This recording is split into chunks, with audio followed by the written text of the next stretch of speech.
खरं तर देशाचे पंतप्रधान आदरणीय नरेंद्र मोदीजी, महाराष्ट्राचे लोकप्रिय असे मुख्यमंत्री आदरणीय देवेंद्रजी, या दोघांची कार्यपद्धती, महाराष्ट्राचा असणारा एकंदरीत देवेंद्रजींच्या स्वप्नामध्ये असणारा महाराष्ट्र घडवण्यासाठी त्यांचे असणारे प्रयत्न, त्या सर्व गोष्टी लक्षात घेता मोठ्या प्रमाणामध्ये महाराष्ट्रामध्ये पक्षप्रवेश होतो आहे.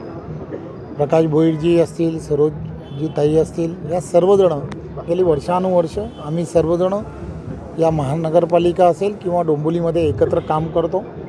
आणि आपल्याला माहीत आहे की पॅनल्सच्या आणि या परिस्थितीमुळे दोघंही नगरसेवक म्हणून काम करत असताना दोघंही वेगवेगळ्या पॅनल्समध्ये गेल्यामुळे थोडासा अडचणीचा भाग, टेक्निकली ज्याला म्हणतात, तो फार मोठ्या प्रमाणामध्ये या ठिकाणी दिसून आला.